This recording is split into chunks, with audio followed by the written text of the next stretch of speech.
Hello, everyone, and welcome back to SALT Talks. My name is John Darcy. I'm the managing director of SALT, which is a global thought leadership forum at the intersection of finance, technology, and public policy. SALT Talks are a digital interview series that we launched during this work from home period with leading investors, creators, and thinkers. And what we're trying to do during these SALT Talks is to replicate the experience that we provide at our global conferences, the SALT Conference, which we host annually in the United States, and we also host an annual international conference, most recently in Abu Dhabi in December of 2019. And we're looking forward to getting those conferences resumed here in the near future as soon as it's safe for all of our participants. SALT Talks, what we're trying to do is really provide a window into the mind of subject matter experts, as well as provide a platform for what we think are big ideas that are shaping the future. And our guest today wrote recently a great book about these big ideas and these big trends that are shaping our future, some good and some not so good. And our guest today is Fareed Zakaria, and we're very excited to welcome him to SALT Talks. Fareed is the host of Fareed Zakaria GPS, which is a weekly international and domestic affairs program for CNN Worldwide. He's also a columnist for the Washington Post, a contributing editor for The Atlantic, and a best-selling author. Interviews on Fareed Zakaria GPS have included U.S. President Barack Obama, French President Emmanuel Macron, Chinese Premier Wen Jiabao, Russian President Vladimir Putin, Israeli Prime Minister Bibi Netanyahu, and Turkish President Recep Tayyip Erdogan. Zakaria is the author of 3 highly regarded and New York Times best-selling books, In Defense of a Liberal Education, The Post-American World, and The Future of Freedom. And then his most recent book is 10 Lessons for the Post-Pandemic World, which is what we're going to focus on today. Prior to his tenure at CNN Worldwide, Zakaria was the editor of Newsweek International, the managing editor of Foreign Affairs, a columnist for Time, an analyst for ABC News, and the host of Foreign Exchange with Fareed Zakaria, which was on PBS. In 2017, Zakaria was awarded the Arthur Ross Media Award by the American Academy of Diplomacy. He was named a top 10 global thinker of the last 10 years by Foreign Policy magazine in 2019. And Esquire once called him the most influential foreign policy advisor of his generation. Zakaria serves on the boards of the Council on Foreign Relations, of which Anthony is also a member, and of New America. He earned a bachelor's degree from Yale University, a doctorate in political science from Harvard University, and has received numerous honorary degrees. Just a reminder, if you have any questions for Fareed during today's talk, you can enter them in the Q&A box at the bottom of your video screen on Zoom. And hosting today's talk is Anthony Scaramucci, the founder and managing partner of Skybridge Capital, a global alternative investment firm. Anthony is also the chairman of SALT, and he was also President Trump's communications director, I believe it was, for 11 days. And we're now inside of one Scaramucci until the general election. So that's a big milestone. You're going to get fired, okay? I'm just telling you, keep it up. You're going to get fired, okay? But Anthony, I'll turn it over to you for the interview while we still work. Everybody knows, Darcy. Be careful, Darcy. Be careful. Now, Fareed, I'm telling you, we read that exactly the way your mom wrote that, okay? How impressive is that resume and that background? God bless you, and it's a real honor to be able to call you a friend, and I thought that your book was tremendous, and so as I'm wont to do, I'm going to hold up the book. Amazing book. Obviously, will go on to be a bestseller. But I encourage people to read this. And Fareed said this while we were in the green room. He's written these books so that they can be read in 1 or 2 sittings. It'll take 5 or 6 hours to read, probably 7 or so hours to listen to in Fareed's voice. And I want to get into it with you, Fareed. But before we do that, I asked this question of everybody, and I've got to ask it of you. There's something about you that we couldn't learn from Wikipedia or from your television show. And I was wondering if you could share something with us about your life that caused your life to go on the arc that it's gone on in this amazing trajectory that you've had. First of all, thank you so much. It's a huge pleasure, and I so appreciate your the fulsome introduction and the holding up the book. You might have heard this once or twice before, Anthony, but you are a good salesman. You are a very good salesman. To answer your question, look, I think the part that people don't talk about enough, people like you and me who've happened to, have had some success in our lives, luck plays a huge part in one's life. And I think we should always remember that. And we should remember that when thinking about people less fortunate than us. There are a lot of smart people out there. I think that, in some important areas, I got lucky. But probably when I look back, I'll say the thing that I notice that I think when I look back helped me a lot was this. My parents, my father was a politician, my mother was a journalist. And, in some ways, my dad was particularly a traditional dad. I don't think he ever went to my school, for example, in the entire 12 years that I was in school. But they took us seriously as kids, and they shared with us at the dinner table all the conversations that they would have anyway. Their friends would come and sit with us at the dinner table, and we would talk about my dad's career, my mom's work, what was going on in India, what was going on in the world. And I got very comfortable with adult conversation and navigating, adult life. And I noticed that when I got to college, I got a scholarship to Yale, and I got there. And in some ways, I was underprepared. And I went to a good school in India, but nothing like, the Andovers and Exeters of the world. But I think I was better prepared in that one respect. I had a very good feel for how to handle, adults and the adult world. And nothing about it fazed me. Nothing about it intimidated me, because I had been talking to these people and navigating that life for a long, long time. So I probably feel like that was a crucial advantage. Well, we agree. We agree on Providence or the universe offering us luck. There's no question about that. And I think that's apropos to what I'm going to ask you about, because we're in an interesting situation. I know you're a student of history. You write a little bit about this in the book, and I want you to address your philosophical thinkings about this threading history.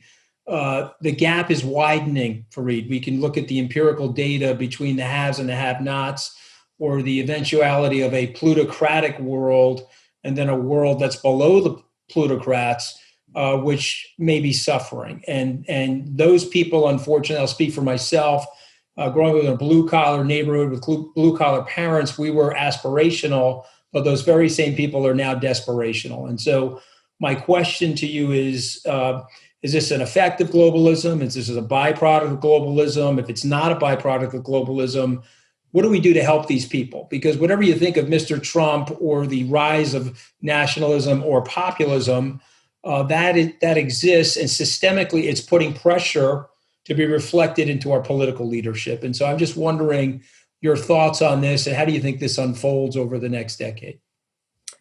Wow, that's a great question. It is in some ways the big question, which is what, particularly in the Western world, how do we sustain this Western model that transformed the world over the last 200 years, given the very pressures you're talking about? So the way I would describe, first of all, to describe the problem correctly, I think that this is fundamentally a combination of globalization and the information revolution. It's not just globalization, because globalization has been going on for a while, as you know. I mean, we've basically begun the big burst of globalization in the 1880s, then the 1920s, then the 1950s. But what has happened in the last 20, 25 years is that you've had globalization, and obviously that means some work goes to lower cost countries. But generally speaking, that worked out because that was work people didn't want to do in rich countries. People don't want to make T-shirts for $1 a piece in the United States anymore. They don't want to make sneakers for $25 a piece. That work migrates, and that what happens is what's left in the US and in Germany is the higher value work. Some of that has been thrown off by the fact that a lot of the world globalized simultaneously, particularly China and India. And so you got a lot, the effect was faster and more accelerated. But the biggest issue has been the information revolution. Work is now digital. And this is the sense in which the pandemic, as you described correctly, has massively exacerbated this problem. Look, you and I are doing fine because we can work digital. It's a bit of an inconvenience. We're doing it this way. We would normally have done it in a conference hall, but that's an inconvenience. But think about everybody who works in restaurants, retail, shopping malls, theme parks, hotels. That world has just been devastated. And so what's happening is the higher and higher value stuff is being made digitally. and operates in a digital world. And the lower and lower value stuff is the physical world. And of course, that correlates with, do you have a college degree? Do you have technical training? So that's the problem. It's more technological than it is globalization, and the pandemic has massively exacerbated it.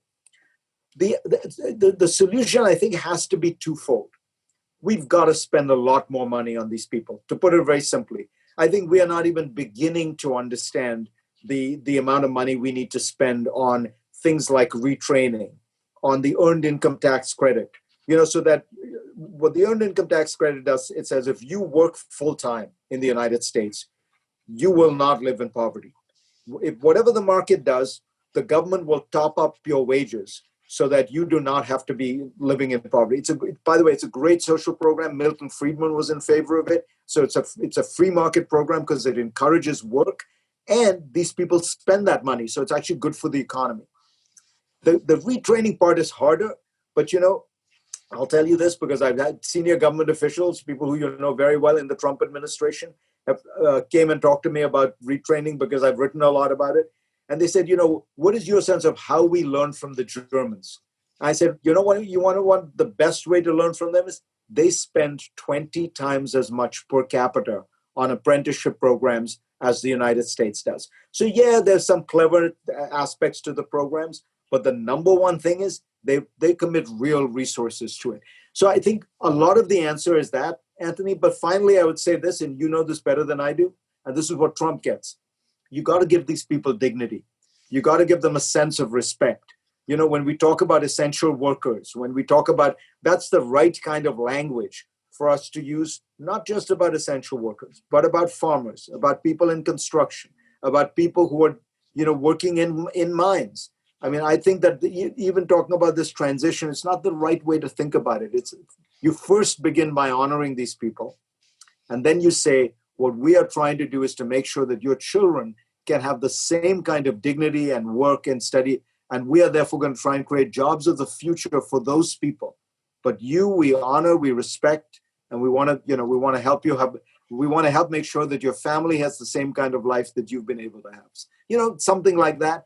But I think we shouldn't minimize the dignity part, because a lot of what the right is better at doing than the left is the dignity, even though they don't spend any money on these people. Well, I would say that it's the right coincident with President Trump. I think it was prior to President Trump, probably not as much. In fact, Correct. What I once wrote is that there was a vacuum of advocacy for these people on both sides in the establishment for 3 decades, which gave Mr. Trump the opportunity to exploit that in 2016. You bring up in your book, which I found fascinating, you more or less say that the way the world is now organized, it seems like we're having a seizure or an economic crisis, or now it being a healthcare crisis once every 10 or so years. And if you think about it, the 1998 crisis, which led to the Fed intervention, the long-term capital management crisis, the 2008 crisis, the COVID-19 crisis, we could go back. And I'm just wondering why you think that is. Why do you feel like the way we've set up the mechanisms and architecture of globalization is causing these once a decade or so seizures? Yeah, it's a great question, because I puzzled about it myself. And I think that fundamentally, if you look at the system we've created, and obviously nobody sat down and created it, but that we have allowed to build up. The system is very fast, very open, and very unstable. It's very fast. It moves at lightning speed, accelerated by information technology. It's very open. Every country can participate, and that is multiplied by the information revolution. But we've never wanted to put in safeguards, guardrails, seat belts. We've never wanted to buy insurance because, you don't want to slow it down. But the danger of a system like that is that it can careen out of control. So, I mean, at some level, you can think of 9/11 as the kind of reckless expansion of Western liberalism and democracy everywhere in the world, without much attention to the parts of the world that were really showing a backlash against it. And it was a minority of people in the Middle East, but we saw pretty violent backlash to that idea.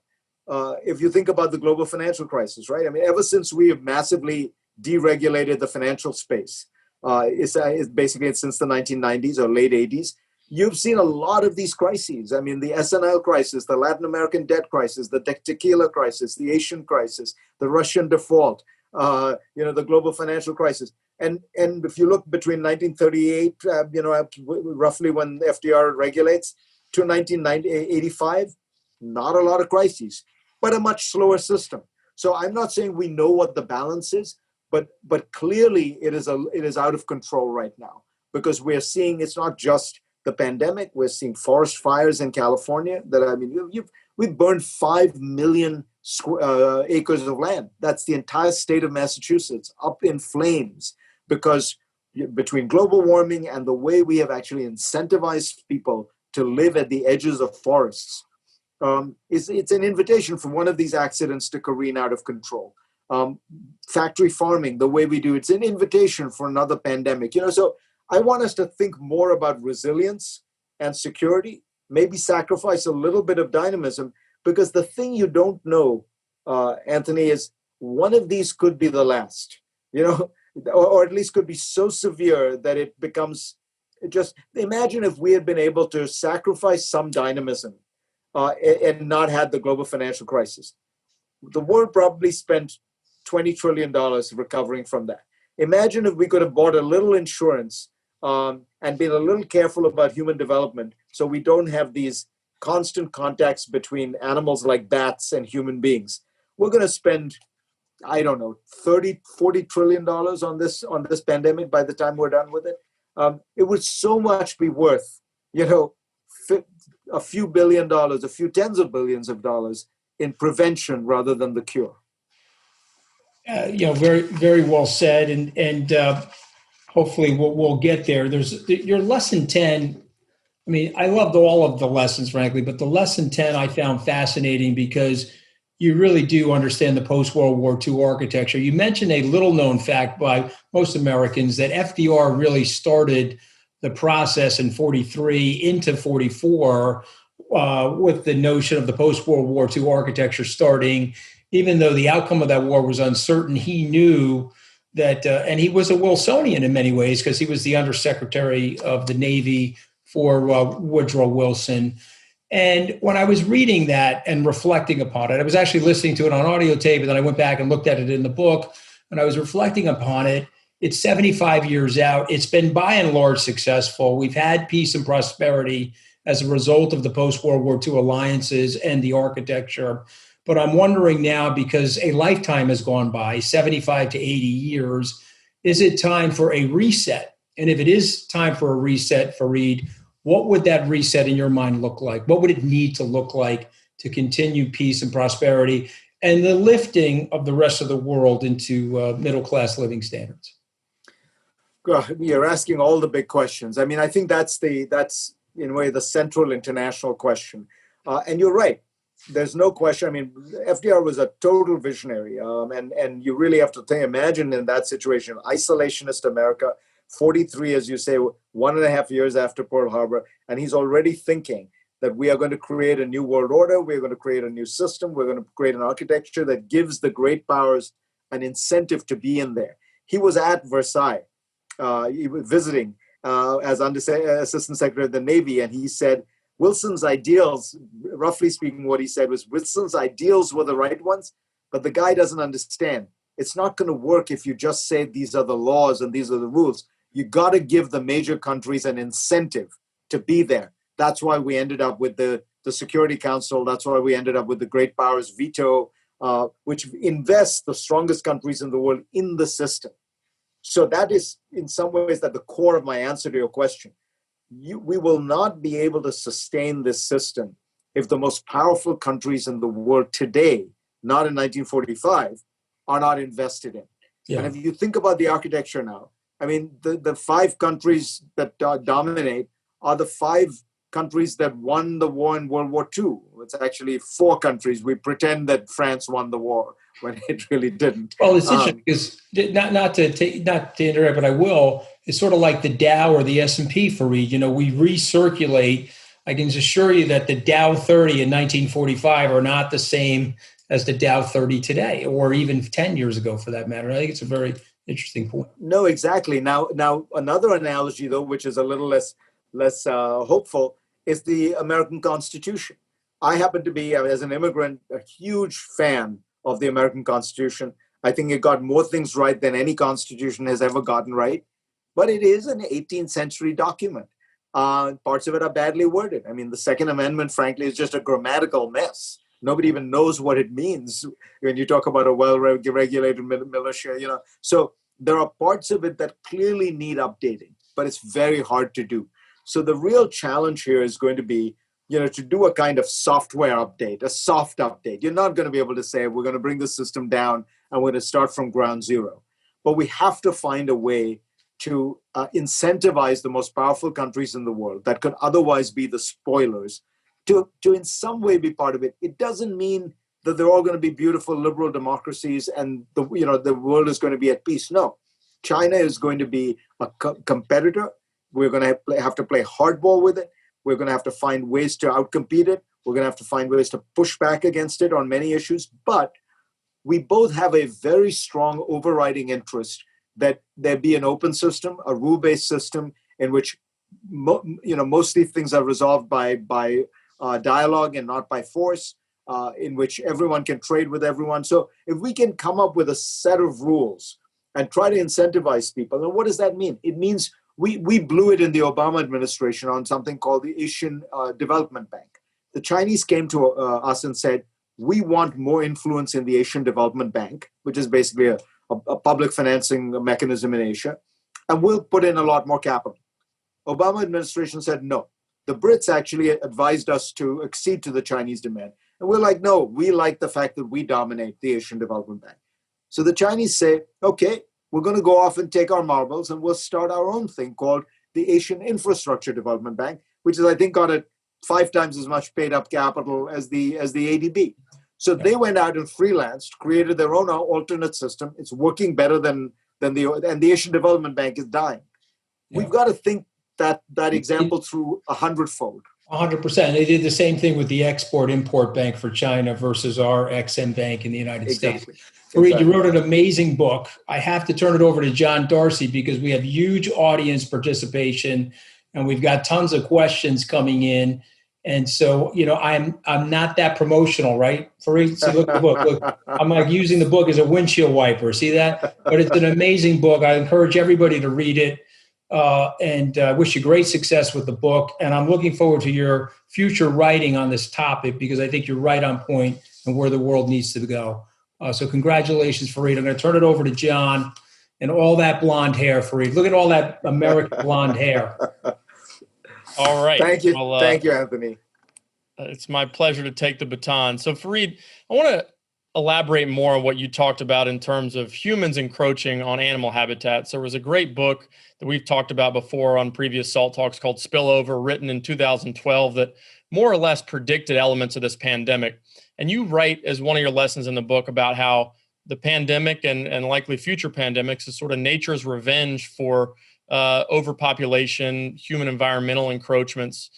And you also warn about the implications of a meat-based diet. Could you elaborate on all the different implications of more people around the world moving into consuming meat and the implications that has for our planet? Sure. So first thing to remember is the more meat we're eating, the more unhealthy we get. Small amounts of meat are perfectly fine, but larger and larger amounts of meat correlate with all kinds of terrible dietary issues. One of the reasons, by the way, that we don't talk about why America has been hit so badly by COVID is we're all obese. The United States has a massive obesity problem. And as a result, that is essentially a disease multiplier.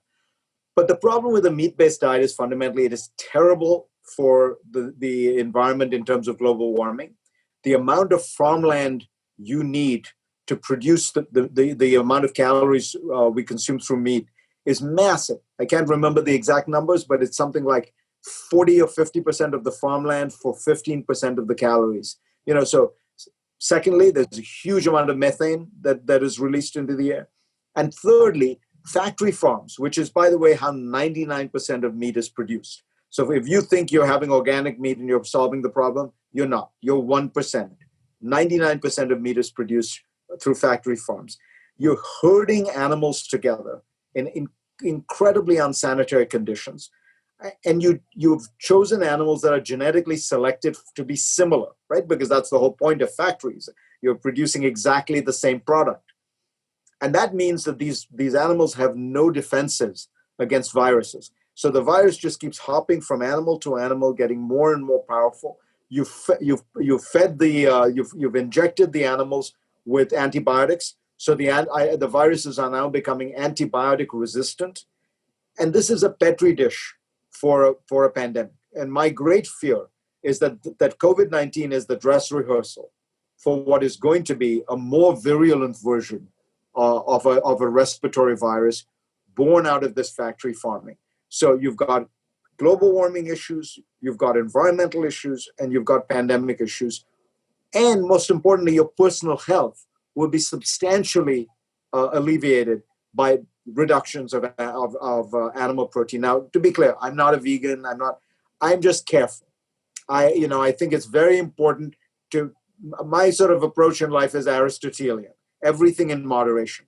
But, I'm very careful about how much meat I eat, because it's bad for me, it's bad for the country, it's bad for the planet. So we've seen certain countries, and your point about this current pandemic being a wake-up call for a potentially more deadly future pandemic is well taken. We've seen certain countries and certain cities be much more resilient and effective in fighting the spread and the morbidity of COVID-19.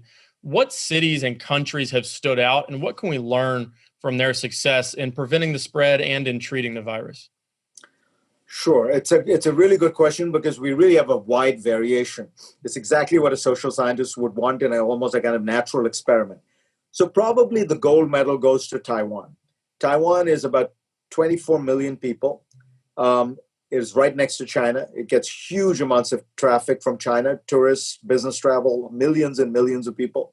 And despite all that, Taiwan has had, I believe, 7 COVID deaths. So to give you a sense, New York State, which has 19 million people, 5 million fewer than Taiwan, has had 35,000 COVID deaths, roughly 34,000, I think. But Taiwan's death rate is 1/2000th that of the United States. So you ask, what have they done right? First thing they did was they acted early. They decided, having gone through SARS and MERS, they realized, you know what, better to take no chances. And they got smart early on. Secondly, they were aggressive. They put in place some travel bans. They put in place some immediately, if you came off the plane, you were coming from China, they took your temperature, they made you do certain kinds of checks, they kept your information, and then they started banning a certain amount of the travel. Most importantly, they immediately ramped up mass testing and tracing and isolation. We don't talk about that because it's the inconvenient part. You have to quarantine the people who are potentially infected. The whole thesis behind the Taiwan strategy is a lockdown is a bad idea because it shuts down the economy. A lockdown is a sign you've already failed. So what you're trying to do is say, this doesn't just spread randomly through the public. It spreads in clusters. So the minute you find one person who has it, you are trying to capture that cluster of potential infectees, isolate them, separate them from the population. And they did this in Taiwan.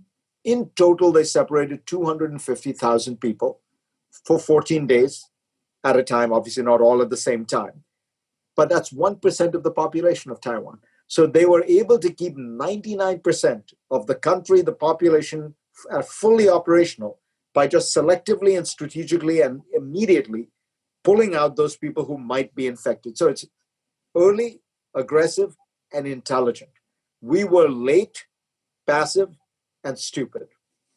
So Mark Meadows, the White House chief of staff, told your colleague Jake Tapper this weekend that we basically just need to give up on trying to contain the virus. It's not going to happen in America. People value their freedom of movement and the right to wear a mask or not wear a mask too much. We need to focus on therapeutics and getting a vaccine. Is our inability to fight the virus a lack of political will to put these systems in place to fight it? Or is there a lack of testing capability that's more of a product of lack of scientific development and manufacturing development? Can we do this if we decide that we have the political will to contain it, the spread, not just the death rate? We absolutely could do it. We could still do it.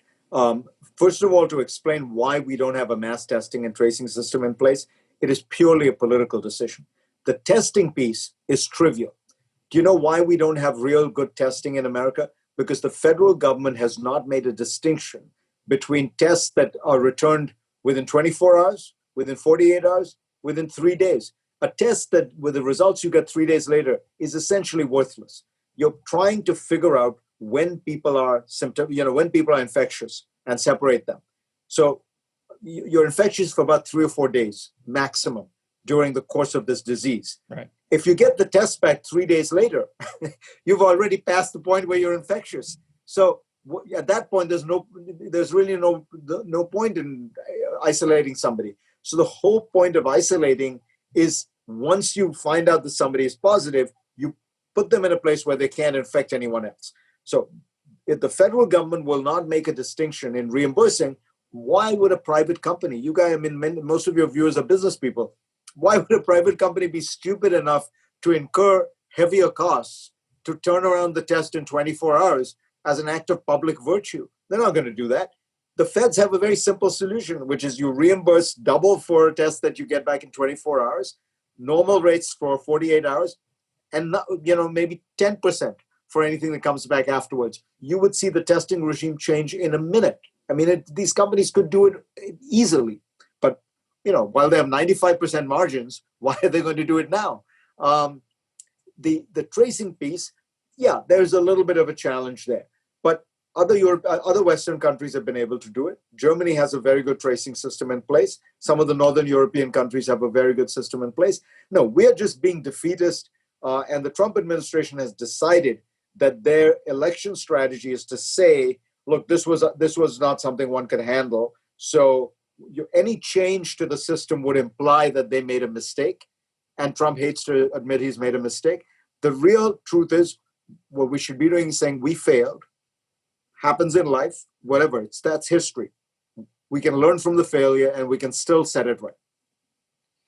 So I want to shift gears a little bit to a couple other themes that you've written about a lot in the past and you talk about in this book as well, which is the growing digitization of the world and our migration that's been accelerated by COVID to life on the internet, remote work, the rise of robots and robotics, artificial intelligence.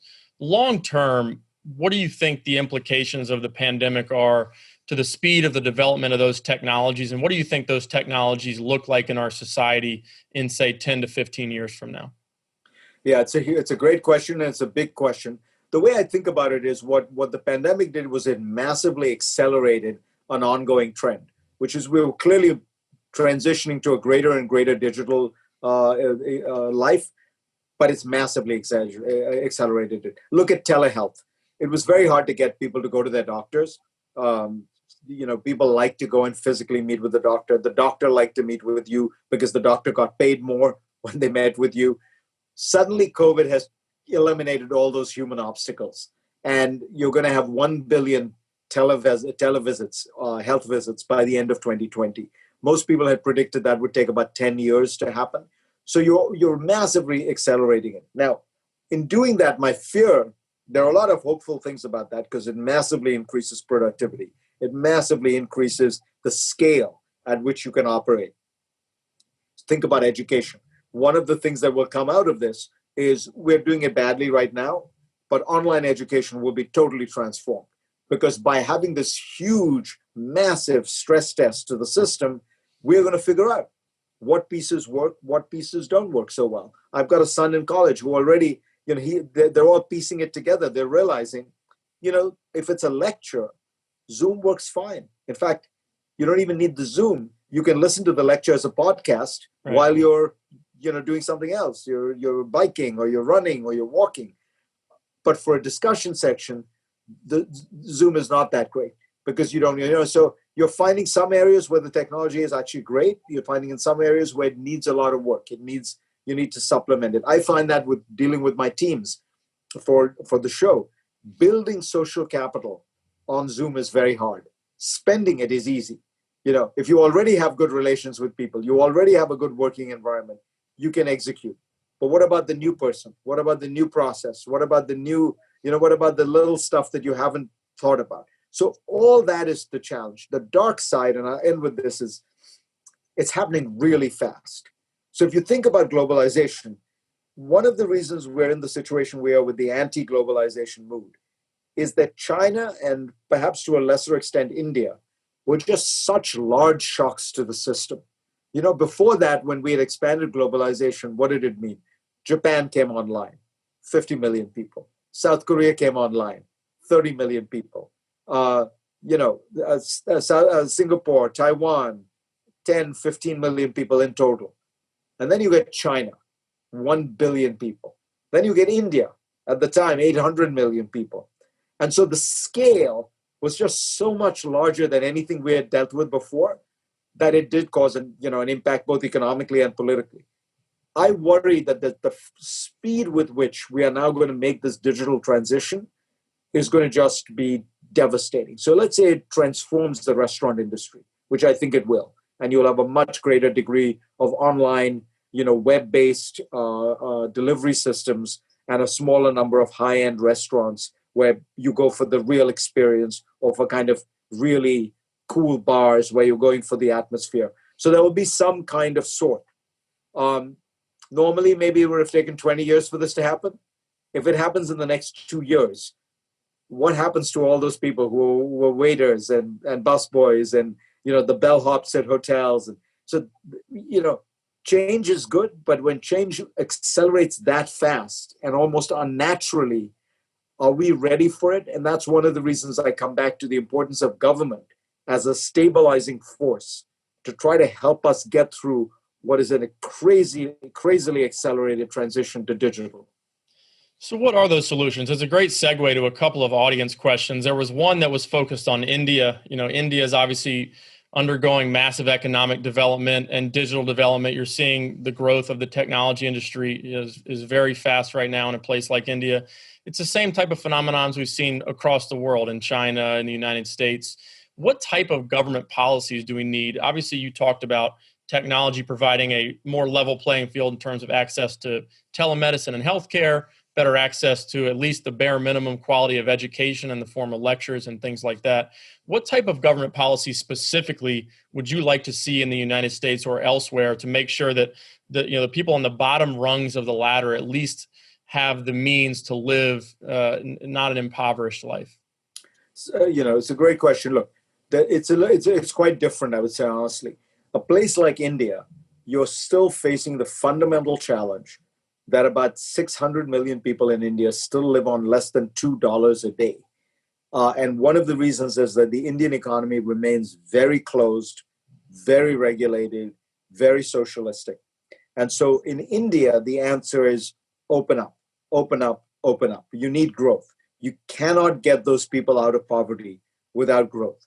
China is the perfect example of that. You have to focus first and foremost on growth.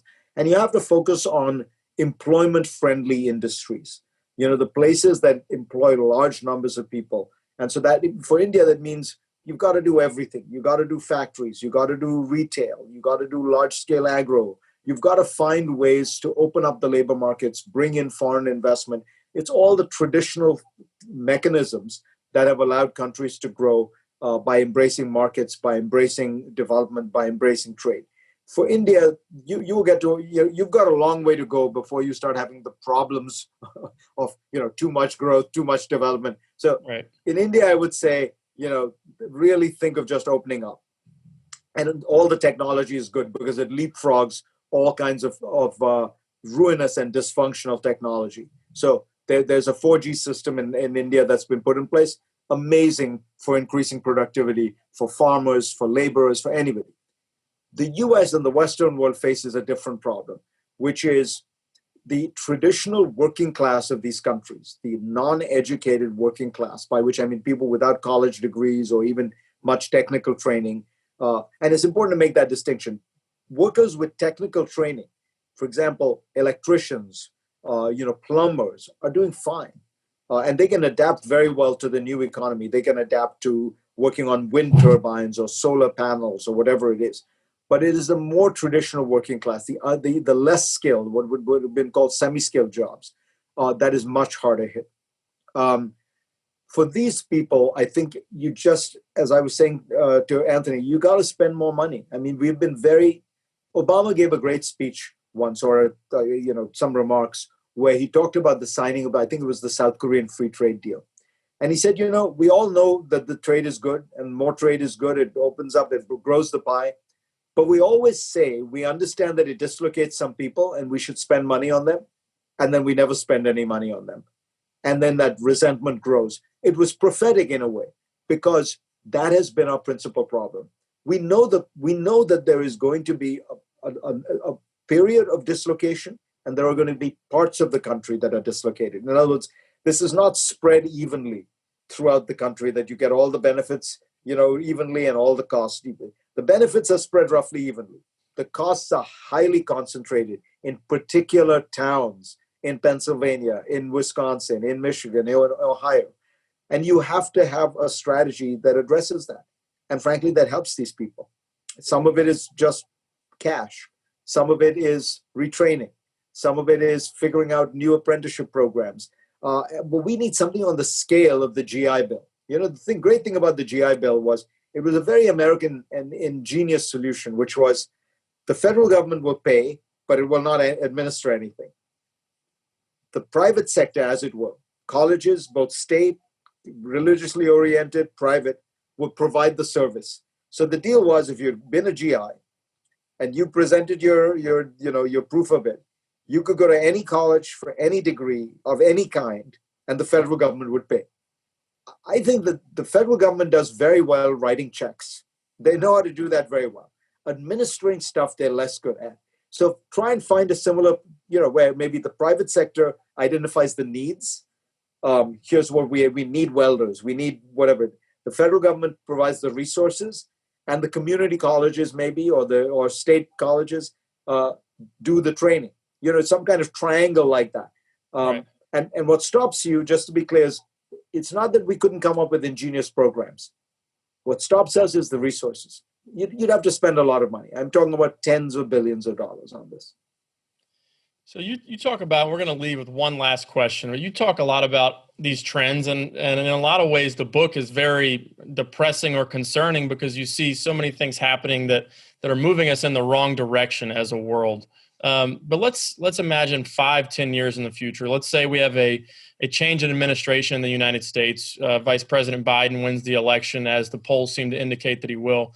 Do you think this rise in nationalism and this attack on globalism is a permanent phenomenon that's going to continue, or if not permanent, at least a cyclical phenomenon that's going to continue for 10 to 20 years, and it's really going to erode our ability to fight things like climate change and global poverty? Or do you think that we can do a course correction right now at this moment in time and move back into a direction that is more stable in terms of global peace, global prosperity? Look, I hope we can. I'll tell you why. You talk to any venture capitalist in Silicon Valley, and you ask them, "What do you want? What's the first kind of person the first kind of person you want is like Elon Musk, who succeeded at 2 or 3 different things. But let's say you can't get Elon Musk. You want somebody who failed, but who learned from that failure. I think that the key here is, do we have the capacity to learn? We're going through some very tough stuff, but you only change when you fail. As a company, as an individual, as a country, it's easy to do nothing when times are good, but it's when times are hard, when you face dislocation already, when you're looking at failure, you now have the chance and the opportunity to change. So I think we should view this, and not sugarcoat it and say, look, we failed in our response to this pandemic. And by the way, a lot of countries failed. What can we learn? How do we do it better? We have the opportunity to embrace a different future, because stuff is already so dislocated. People are open to the idea that we need to figure this out better. I look at the European Union. They started off, their response to the pandemic was very much like ours, closed, narrow, selfish, turned inward. The Italians started blaming the Germans started blaming the Italians. And then there was a kind of come to Jesus moment where they thought to themselves, wait a minute, what are we doing here? We're screwing up the entire European experiment. And instead, what they did was they reversed course. And the Germans, for the first time, along with the French, essentially agreed to those, what was always called Eurobonds, basically to guarantee the debt of the poorer countries so that they could all get out of this. And in doing that, they're also creating stronger bonds among the Europeans than they had before. So I predict that the European Union will come out of this crisis actually stronger than it was going into the crisis. So in a way, why can't the world do the same? Because the truth is, we've all been drawn inward, but we are all coming to realize you can only solve this together. It's a global pandemic by definition. We're not safe unless everybody is safe. We're not going to be safe, by the way, with climate change if we don't do it together. We're not going to be safe with space wars if we don't do it together. There's so many of these challenges that really require not global government, which that's a kind of bugaboo that people do to scare, but global governance, agreements made by sovereign governments to cooperate. And by the way, that's how human beings have survived. I mean, we've survived because of a strange mix of competition and cooperation. But the evolutionary biologists will tell you the dominant trait was that we know how to cooperate. We know how to therefore operate at scale, and we know how to get to win-wins. And what we need to do now for the world is get to a win-win. All right. Well, that's a perfect place to leave it, an optimistic message. Thank you, Fareed, so much for joining us. It's an absolute pleasure. We would encourage everyone to go out and read your book. It's sitting right behind Fareed right now. Thanks again, everybody, for joining us. And thanks again, Fareed, for taking the time to sit down with us on Salt Talks. A real pleasure. Take care, guys.